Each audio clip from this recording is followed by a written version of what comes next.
that kind of thing. So that beer barter system. So yeah, that was the joke that the field crew had. They were poor students at the time. So they were like, I think they had a couple of chocolates and a pack of 2-minute noodles.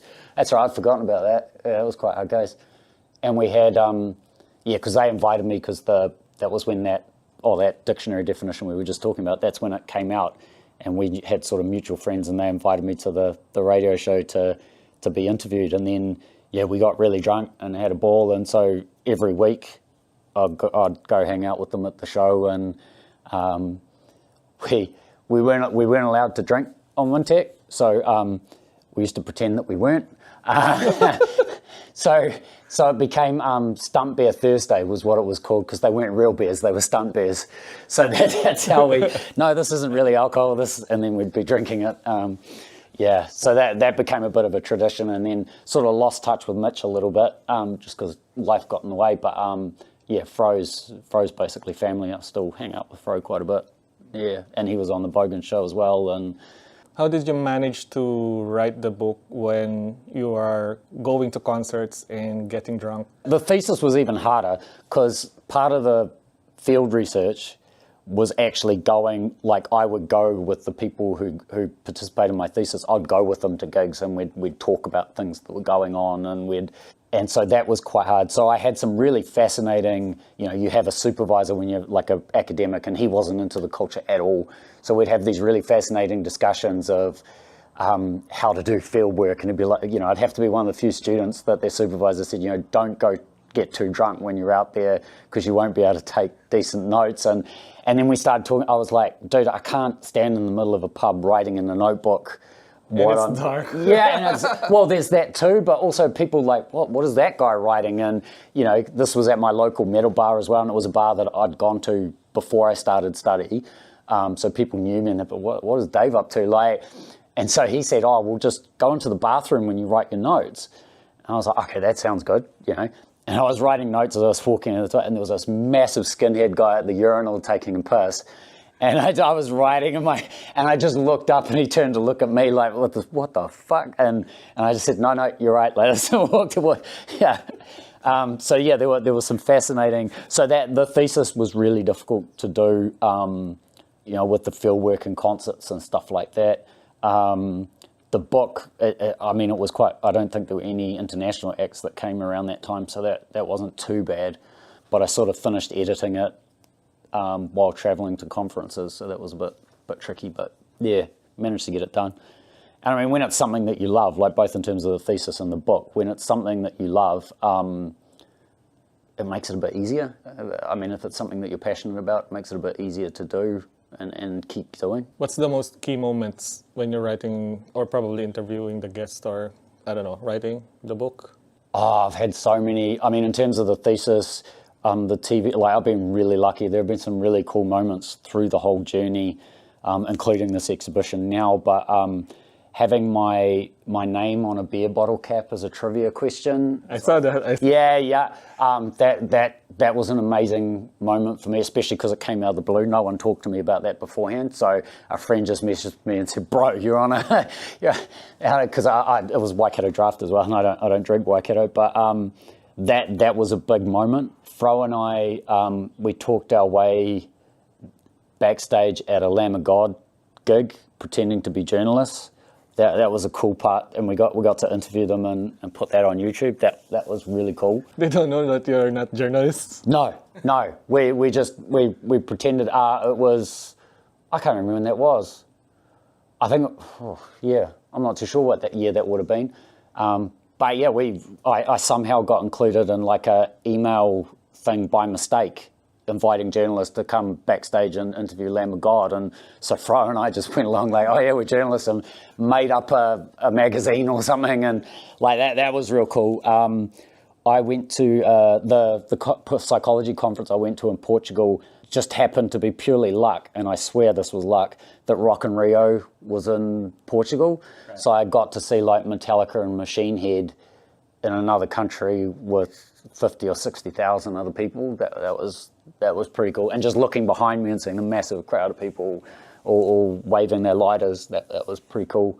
And then the Bogans TV show, which came out of the book, some of the things we did on, like I'm a big wrestling fan, so the episode where we went to see the wrestlers was pretty cool. Some Local? Yeah, Kiwi wrestlers, but I think one of them went on to go to WWE, so that was pretty hard case, because Fro and I are big wrestling fans too. So I realized the Bushwhackers were from here. Bushwhackers, yeah, man. What? They're from here? What? Yeah. So and that was when I started watching wrestling. Was the time of the Bushwhackers. Yeah, that there were lots of moments with the show where it was like, dude, I can't believe this. We're doing this. Like, we had a lot of fun doing that.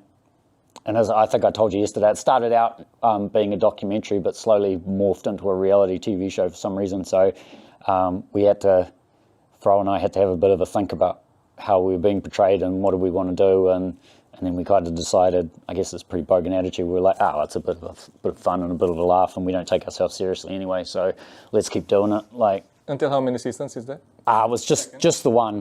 It was just the one. But again, so I got my Bogan tattoo. Oh, nice. So that was to celebrate my thesis, and that got done on the show. So that was pretty cool. That was another moment where it was like, what the hell planet am I on? Like, I've done a thesis about Bogans, and here I am getting a tattoo on a TV show. It's a bit weird. Like, there's often when these things come up, like this exhibition, I have to remember, oh yeah, that's right, that actually happened to me, and it's apparently still happening to me. So I've been really lucky, and there have been so many people who have helped me along the way. All the people in the book, all the people in the thesis, the TV show, bands who donated their time. Way too many to know, like people like yourself who are interested and want to talk about it. So I don't want to discount all the help I had along the way either, and all the emotional support and stuff like that I've had and still have. Again, I'm just like, shit, that was pretty cool. And I mean, a lot of hard work, but still pretty cool. I saw some familiar names like Sam Shepard from Cyanate and Imperial Slave now. Yeah. Right? And then Laura Thompson. Yeah. So some familiar names in the group, like, okay, they're here. Yeah. Yeah, well, it's all people I knew or friends of friends or stuff like that. I think I said to you yesterday, one of the coolest reviews I've ever had for the book was someone said, I think it was the listener, said that basically the book is just a big love letter from Dave to all his mates, and there's nothing wrong with that. And I thought, that's pretty cool. Like, I like that. I'll take that one. What's the most hardest part that you've done along the way during your documenting Bogan, or the thesis itself, where you said, like, I shouldn't have done this, or I shouldn't have decided to do this? Towards the end of the thesis, like, I think it's a common experience for people in study, in any kind of doctoral study, or actually probably any study full stop. There gets a point where you hit a bit of a wall, and you're like, oh shit, what are they? And you start thinking, well, I can just walk away from this, and maybe I should walk away from this. And, it was sort of the last year of the thesis when I was doing a lot of the hard out kind of writing and editing and stuff like that, and having these stressful meetings with my supervisor and deadlines and all the rest of it. And when you finish your thesis, you go in front of a panel of academics who ask you questions about it. It's called a defense, which makes it sound like some sort of battle or something. That was quite stressful. You're sitting in front of a bunch of people who have been academics for years and years and years, talking about what you contributed to the world, kind of thing. Society. To society, and you're thinking, oh shit, like, I was asking that question to Ben. What do you think heavy metal is contributing to society? There's a lot of things. Like, there's Rob Zombie said that heavy metal is this amazing, supposedly secret society that millions and millions of people around the world enjoy. That quote has always stuck in my head too. If I think of, another research project I did on metal, a guy who I interviewed was saying, he almost ended his life, and he was going to, turn on the radio and listen to a last song and die in his car. And Black Sabbath came on, and he was hearing some of the music, and thought, well, maybe I'll give this another go. Music is. You're giving me a goosebumps now. Yeah. Music is supportive. Like, with my health issues and stuff like that, like, music has been something that, as well as all the people I love, but music has always been there as well. If we think about that globally, there are heavy metal fans and performers who are quite politically active. I said at the exhibit opening, I think that, and I think I chewed your ear off about politics yesterday, which I won't do again because I'm sober, but I think a lot of these countercultures, Bogans, bodgies, punks, can sometimes shine a light on things that aren't fair or need to be changed. We're not always that good at changing them, but we can at least shine the spotlight on those things. So I think that's another contribution that heavy metal and Bogans have made to the world. You know, we're not, if something's wrong or bad, we're definitely not going to keep that opinion to ourselves, as you experienced yesterday. You know, and that's, I think that's a part of New Zealand culture as well that we potentially need to get back to, is that, you know, if something's not right, we speak up. And you know, we have this history in New Zealand, this New Zealand identity of, you know, the anti-nuclear stuff and all those sorts of things. You know, and I think that rebellious part of being a Bogan is something that kind of runs through it, that can be quite useful in terms of contributions to society. Do you think there are Bogans that are into punk rather than metal? Oh, I think so. Like, I mean, I like some punk as well. I think the biggest thing with these identities and these cultures is if you hear the word Bogan and you think, yeah, that's me, then you are one. Like, I don't think it needs to be like a tick box thing or anything like that. Like, people sometimes take the piss out of me. Sometimes, oh, that's not really Bogan. We'll revoke your Bogan card. You know, taking the piss. But it's one of those things. Like, if you feel it, then you are. Like, you know, I don't think. I really don't like there are elements within heavy metal that can be a bit elitist, and I'm definitely not one of those. So I think if you feel connected to it, and you know, the first time I got called a Bogan, I sort of like, oh, what's that? And then I found out, and I was like, okay, yeah, that's me. You know, if you feel like you are one, then you are one. And I mean, the same thing, you could be dressed in all the stuff that Bogans wear and feel like you're not a Bogan. So the reverse is okay too. Like, you know, that's the complex things about identity and labels is you can connect with it or you can reject it, rather than it just being like a brainwashing thing or a clear cut kind of you're one or not, or you know, sometimes I am a Bogan, maybe sometimes I'm not a Bogan. You know, there's that too. Another interesting thing about the noodle store is that like a Bogan would rather eat a noodle than go to a high fine dining restaurant. Kind of, okay, because fine dining might be too expensive and doesn't taste good for a Bogan. And I feel like for the working class culture, kind of like if they're working as a lawyer, as a doctor, or whoever they are working with, it seems to me like they'd rather go every weekend. They'd rather go home and stay at home listening to metal. There are some who do. Like I used to play hockey at school, and there was and then joined a men's team. And in the men's team, there was this real Bogan guy who used to turn up with his pit bull, and he had a mullet, and he used to play hockey without any shoes on. Like we'd all have the, you know, like the sprigs and the boots, and he'd come and play barefoot. Like so, there's also, not only is there, you know, you can not like golf, for example, or you can really, you know, you could be a Bogan who plays golf. You can also be a Bogan who plays golf, but in your own way. Like, you have your own rules. Like a Happy Gilmore kind of a golf situation. You know, and I think of that hockey player too, because hockey wasn't really a Bogan sport either, but, you know, he played it his way. So there's also this, I don't know, appropriation or adapting something, or you know, that sort of thing that can happen too, where you're like, well, that's not particularly Bogan, but I want to do it, so I'm going to do it my way that makes it more fun. Like, you know. Before I forget to ask you about that, there's this thing I just heard, like they were talking about crossover. What's that? Crossover. Yeah, hardcore metal crossover.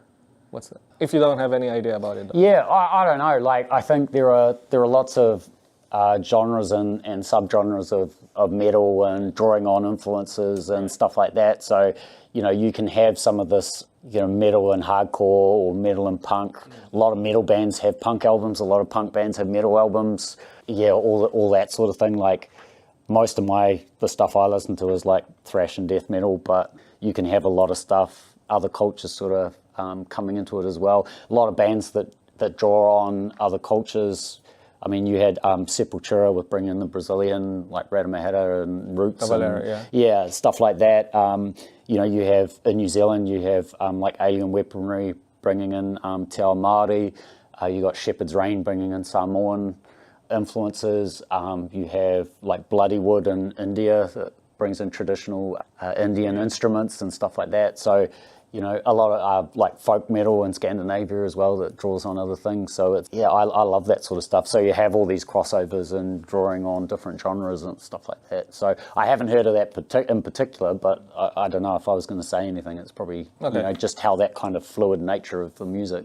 You've been to different concerts across the country, and you've been to concert outside of the country. Yeah. What do you think are the differences in terms of you go to a metal show, obviously that show is probably going to be different to another show with the same band. Yeah. But what do you think is the culture around that locally? It's quite similar, but if I compare like Portugal to New Zealand, it was very, very similar. Like I couldn't find where the venue was. There was just this big sea of black shirts going in one direction, and I just, okay, cool, that's where it is. I'll go follow them. So I found it really, really similar. It was just on a much bigger scale, like the big like circle pit for Machine Head. I was standing right up near the front, and this group of guys kind of barged through, and I spilt my beer a bit, and I swore at them or something. And the guy turned around and said, "Oh, you speak English? Where are you from?" I said, "Oh, I'm from New Zealand." And "Oh, New Zealand!" Like these three guys, and I said, "Oh, you know, Lord of the Rings and rugby and all the stuff that they talk about." And then Machine Head came out, and we were about to play, and these three guys said, "Oh, yeah, you better watch out, New Zealand. This is going to get like fucked up." I was like, "Yeah, whatever. This is my first rodeo or my first mosh pit or whatever." And then they pulled the hoods up on their hoodies and tied the drawstrings tight, and I went, "Oh, sorry, I bumped the microphone," and I went, "Oh shit!" And then the whole thing just erupted around me, and that's, I mean, New Zealand mosh pit, you know, with a big band that can be quite big, but it was just on a much bigger scale. But a lot of, you know, all the similar things. You know, there's some, I think I had it in the book too, around the makeup of the concert and where the mosh pit is, and then you have different people stand in different areas depending on how they connect with music and stuff like that. So yeah, all that was quite similar as well. So yeah, I don't like using words like universal language, but it does kind of cross different things. But maybe a lot of it is probably more to do with the sort of metal that we play here or that's big here, rather than any kind of like cultural practices or rituals or stuff like that.